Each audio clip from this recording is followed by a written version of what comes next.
אנחנו רואים פה סיפורים ועדויות של הרבה מאוד אנשים שהשתמשו בתא לחץ, השתמשו בטכנולוגיה הזאת ושיפרו בצורה מאוד משמעותית את חייהם ופשוט חיים טובים יותר.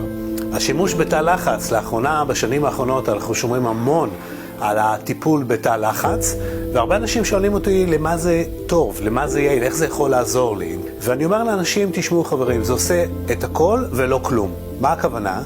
מה שהתא לחץ עושה זה הטיפול ההוליסטי הכי עמוק שאני מכיר. זה בסך הכל עוזר לגוף לספוג ולקבל לתוכו כמויות גדולות של חמצן. ולמה חמצן זה טוב? כי חמצן זאת האנרגיה הראשונית שברגע שאנחנו מקבלים מספיק ממנה, התאים שלנו יכולים לעבור תהליך של שיקום. ברגע שהתאים עוברים תהליך של שיקום, הגוף פשוט חוזר לתפקוד התקין שלו. אז זה לא שהתא לחץ מרפא. מה שהתא לחץ הוא מספק לגוף את חומרי הגלם כדי שהגוף יוכל לטפל בעצמו. וברגע שהגוף מקבל את האנרגיה הזאת, כל מיני מכאובים וכל מיני בעיות וכל מיני חוסרי איזון יכולים לחזור לשגרה ולחזור להיות בהרמוניה. פשוט זה זמן לעצמנו, נכנסים פנימה, נחים, נושמים אוויר טוב, נטענים ויוצאים פשוט חדשים ליום החדש.